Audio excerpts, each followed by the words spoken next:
Good day mga kap. At ngayong araw na to ay maglalalabob muna tayo. Kaya nakikita nyo naman. Siguro nagtataka kayo, may grab food naman ako. Bakit hindi naman ako mag grab food? Ang totoo kasi talaga yan. May negative pa akong balance kay grab food. So kapag si grab food ang biniyahe ko ngayong Biyernes, ay kakaltasan niya lang ako. So yung mga magiging biyahe ko sa kanya ay kakaltas lang niya. Kasi Monday to Friday kaltasan. So pagdating ng Saturday, Sunday, walang kaltasan yun. So bukas pa kasi yung Saturday. Baga ngayon pa lang Friday.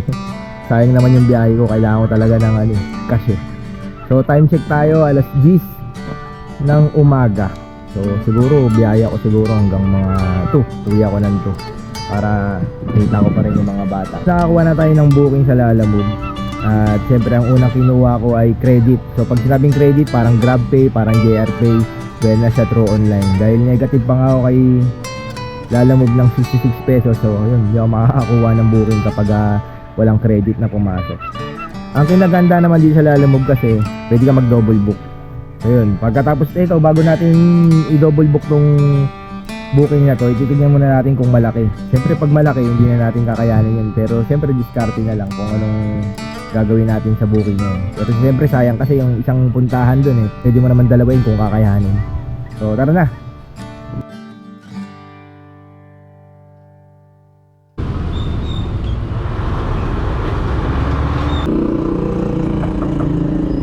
Hindi ko na nabasa na nag-note pala si Sir yan, nasa guard daw yung item.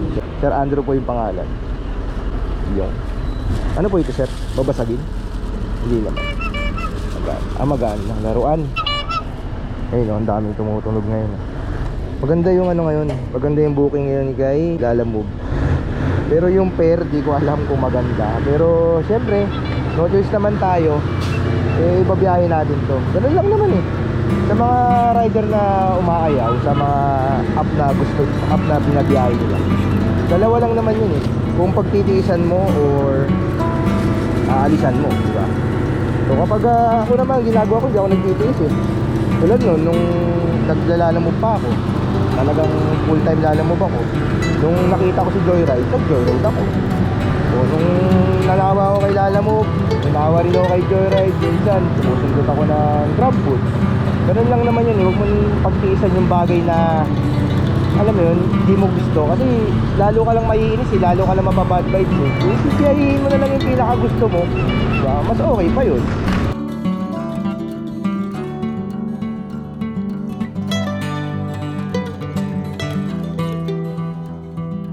Ay nakakuha na rin tayo ng pwede natin isabay sa biyahe natin papuntang Padero.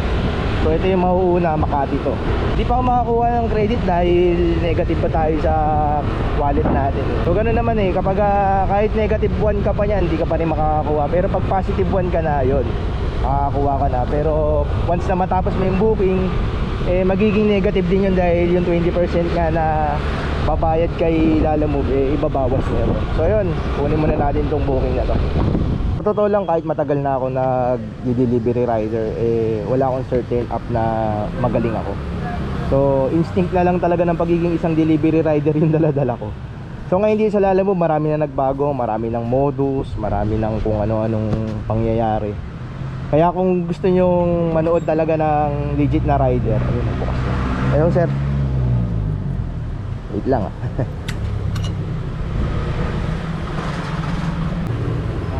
Okay ka. Salamat sir. Confirm ko lang sir para ano. Sige nga, mabait ang sinasabi ko. Kung isa kang Lalamove rider at hindi ka pa masyado, ano mo yun, hindi ka pa masyado biyasa, eh may isang vlogger na gusto kong i-endorse sa'yo. Doon marami kang matututunan dahil talagang specialized sa pagiging isang Lalamove rider. Lahat ng mga modus, lahat ng mga uri ng paraan para sa pag-aabono, lalo na yan kapag nag-aabono ka. Ako naman kasi kapag naglalamove ako, hanggat maaari ayoko mag-abono. Pero syempre pag no choice ka na, talaga mapapa-abono ka. Kasi may mga booking minsan na nakabook na simple lang, pero pagdating mo sa pick up location, mag-aabono ka. Ang isa lang sa ma-advise ko pagdating sa abono ay i-make sure mo na legit yung lugar. Alam mo yun, yung kunya tulad yan, bahay, at least kapag nag-abono ka, meron kang babalikan. Talagang sureball yung pagbalik mo. Hindi tulad yung Pag may meet up lang kayo sa 7-Eleven, sa kanto, medyo ano yan, medyo red flag sa akin yan. Yun naman, basic lang naman yun. Kaya syempre kung mag-aabono ka ng pera, di ba? Dapat legit. Anong unang buksan na lalamove yun, medyo okay yung ganun. Honest pa yung mga karamihan ng mga customer doon. Pero ngayon, nung nakita nila yung app, nakita nila yung advantage ng mga ganung bagay, syempre, high-tech na rin yung mga hinayupak na magkagasto, di ba? Naisip na nila yung mga ganun. Ngayon, kung gusto mong pamanood ng mga talagang mas malalim pa na bagay pagdating sa paglalamove, itong page itong puntahan mo, si RTW. Yan, napakahusay niya at saka isa sa mga pinanonood ko rin load yan. Kahit hindi na ako naglalamove, aliw ako manood na kanya dahil marami ako natututunan. Pero syempre, hindi lang din naman sa paglalamove yan. Baga, in general na rin yun bilang sa delivery rider. So yun, ang dami ko nakalas. Ang ingay ko. Hindi, syempre, para lang din malaman ninyo, di ba? Para kahit pa paano meron kayo idea sa paglalamove yun. Ako naman, din tulad sabi ko, hindi man ako biyasa talaga. Iba't ibang app yung inahawakan ko. Pero syempre, basic knowledge na lang yung basic situational na lang na pangyayari, di ba? Kung ayaw mo magpaloko, make sure na legit yung ano mo, yung paghahatira mo. So yun, natin muna natin to dahil ito yung pangalawa eh. Dapat mauuna yung pateros. Pero syempre, pagdating sa geographical, pero syempre sa positioning sa, di ba, mauuna muna yung Makati bago magpateros. So yun, kailangan bilisan na lang natin. Pero sa mga ganitong sitwasyon, kailangan tawagan mo, kailangan message mo yung CS mo na gawin ka na para at least alam nila ako na pick up muna. Hello? Hello po, good morning po kay Ma'am Jessica po. Lalamove rider po ito. Apo, sir, nasa labas na po ako, sir. Apa? Nasa labas na po ako. Makati ka na?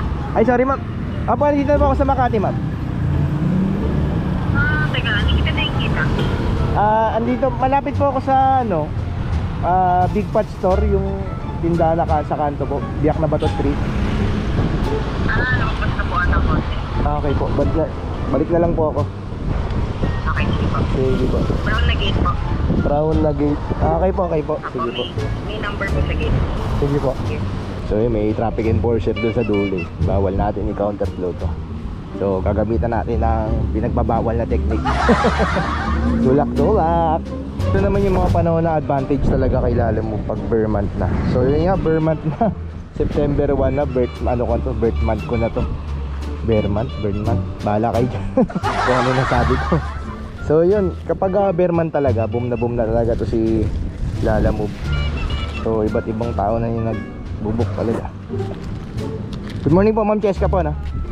Salamat po. Bilis niyo po Sige po. Sige po. Bilis daw natin. Kung alam mo lang, ma'am, priority kita. Hello po, good morning po. Lalamove rider po ito, sir. Nasa labas na po ako. Ano po? Yung drop po. Drop off. May mabayaran pa, wala. Wala naman na po. Ito galing. Galing sir sa Santol po banda, sir. Quezon City. Laruan sir eh. Voltage 5. Okay. Okay po. Sombrero pa sir. Laruan. Saan na po ba yung banda dito, sir? Palabas na ako ng gate. May lumabas na motor. Nakita mo yung lumabas na motor. Wala ka makita. Ayan, nakaputi kang motor. Apo, saan pa kayo, sir? Ayan, ito. Ito yung gate na nakaangan mo. Okay, sir. Sakto pala.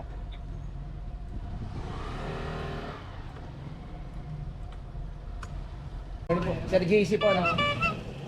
Akala ko laruan. Okay. Okay, sir. Salamat po. Sige, sir.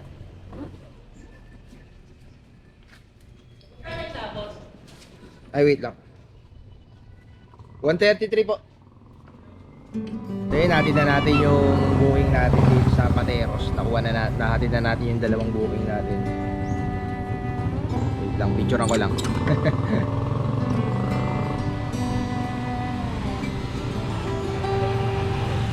At dahil may laman na yung credit wallet natin, pwede na tayong kumuha ng cash. At unang natin gagawin, kukuha tayo ng panggas At yung susunod, yun na yung magiging ano natin. Yun na yung magiging kita natin sa biyahe natin. Ma'am, lala mo po. Ma'am, chef po, no? Wala na kayo dyan eh. Ay, yun lang ma'am, wala. Wait lang ma'am. Gano'n ba kalaki ito ma'am?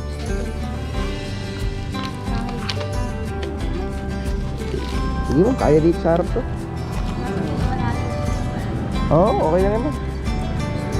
Wala to din pa konti na ako kasi di pa sa first payday. Gusto niya lang Wala ba kayong ano ma'am, usapan sa... Pero nagpa-cash in kasi siya eh. Gusto mo yung benta lang. Sige lang ma'am, sige lang po. Para sure din kayo.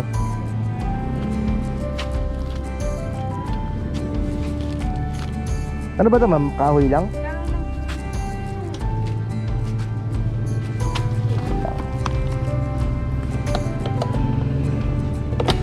Panlaban pala to.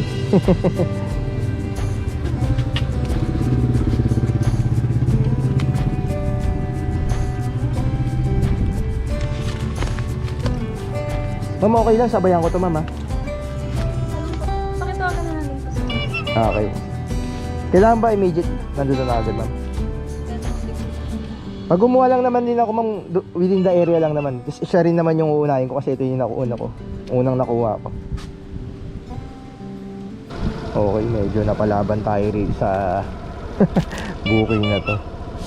Pero carry naman siya, nasa harapan lang naman siya. So mahawakan ko naman siya ng maayos. Pero ito yung mga instances talaga na medyo mahirap kay lalaro.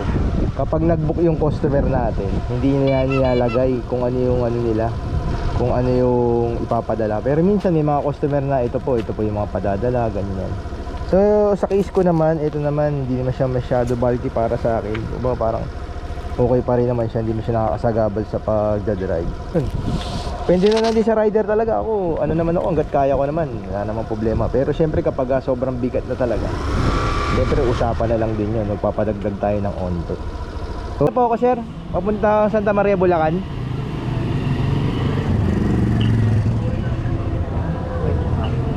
Ano po? Saan na po ba kayo banda rito sir? Opo. Chef Castillo po. Ano po, Alvin? Wait lang sir, wait lang. Wait lang sir. Ito pala. Ayun, Sir Alvin pala sir. Ayun. Nagkamali ako. May panok dito. Wala sir eh. Gcash sir, meron ka? Wala. Walang laman. Sasabay ko lang kasi yan sir eh. Ayun lang po.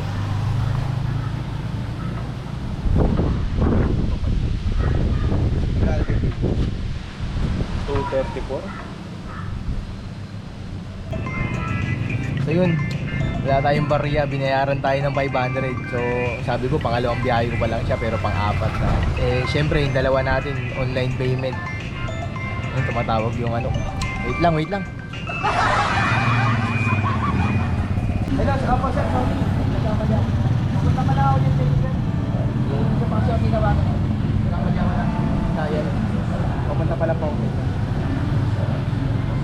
88 po, wait lang po. Tignan ko lang po yung ano. Parang nasa isang oras and 10 minutes po may yata. Pero depende po.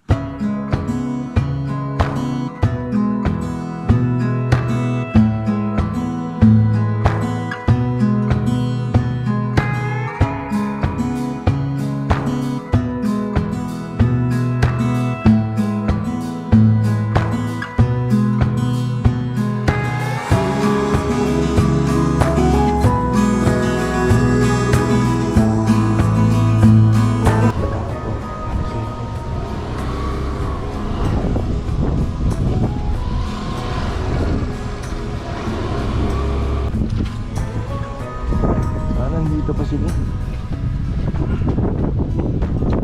Tao po.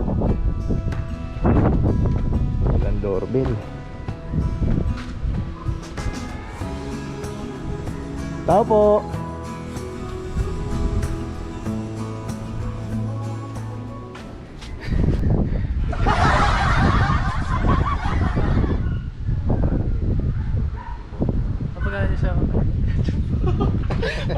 266. Ba sir, di abot. Puro buo yung mga binabayad sa atin. Yun yung hirap na lalabas ng saktuan lang, wala kang panukli. Aasa ka sa mga pabarya-pabarya ng mga customer. So kanina binili ko ng pagkain. Eh dito wala naman tayo mabibilan ng pagkain dito dahil subdivision to. So yun, no choice, sila ang gagawa ng paraan.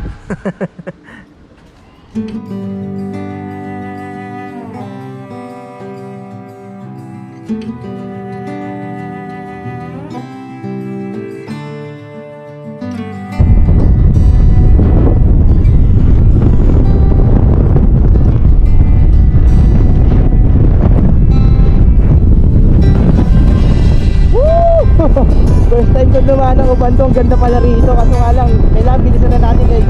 Tingnan nyo yung ano doon, yung ulap po, napakadilim. Baka mamaya, abutan na tayo ng ulan dito. Abutan tayo ng high tide, ng baha.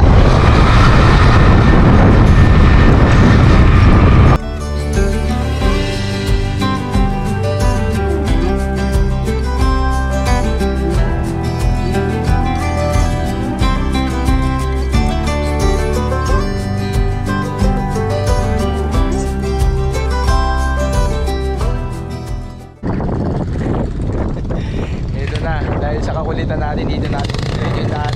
Dito na tayo. Masakay tayo ng kolong-kolong. Magkano na? 50. 50 raw.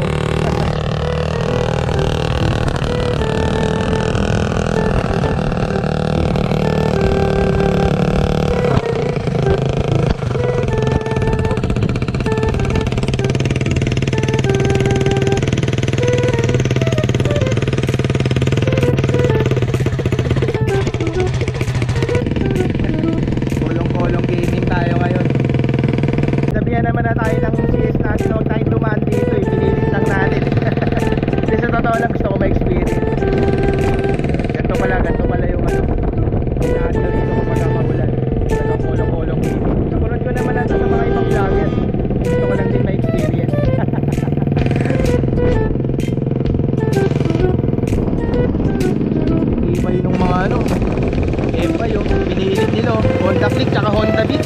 Pero ako hindi ko isusugal yung motor ko dito. Kahalagang 50. Grabe.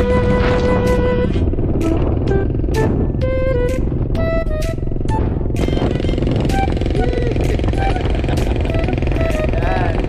Tika. Ayun, experience mo na. Kaya nagsuot na ako ng kapote. At yung area na yun, dun. Yan, tinuturo ko na yan. Hindi yung mga malalim na parte rin sa Ubando. Lang naman yung nagsasakay ng kolong-kolong. So at least na-try na natin, di ba? Kasi sinabi na siya dumaan ng MacArthur mo pinili. Totoo lang, first time ko lang dumaan dito. Sa vlog ko lang din napapanood. So yun, late na ako dun sa Santa Maria ko. Kaya kumusta naman? Bahala na, kung magagalit, bahala na. Tara na, umulan na. Grabe. So totoo lang, ang dami ko pang pinagdaanan bago ako makarating din sa pinaka drop off area. Pero hindi ko rin masasabi kung talo ba ako sa biyahe na to. Alam mo kung bakit? Dahil ang dami kong realization at learnings na natutunan sa biyahe na yan. Dahil minsan may mga desisyon ka sa buhay na akala mo tama pero maliliis ka ng onti sa ruta na gusto mong puntahan. Pero alam mo ba kung anong pinaka-importante doon? Na lahat ng mga pangyayari sa buhay natin ay sumisirkulo sa tinatawag na proseso. Hindi mo siya pwedeng hakbangan dahil kailangan mo siyang maranasan para matuto ka sa buhay. At pansin mo ba paulit-ulit na yung mga nangyayari sa ating iba-ibang senaryo, iba-ibang pangyayari. Paikot-ikot lang yan hanggang sa dumating yung panahon na handa ka na sa bagay na nakatakda para sa'yo. Kaya kap wala sa bilis o bagal yan. Kung asan ka man ang pundo ng buhay mo ngayon, okay lang yan. Ranasin mo lang yan dahil kailangan mo talagang maranasan yan para malaman mo kung saan ka talaga pupunta. So yun, kung umabot ka sa punto ng vlog na to, maraming salamat sa pagkityagang panonood at talagang maraming salamat sa suporta ka. Hanggang dito na lang, hanggang sa muli. Kita-kits sa next vlog. Sheesh! I guess I'll never know.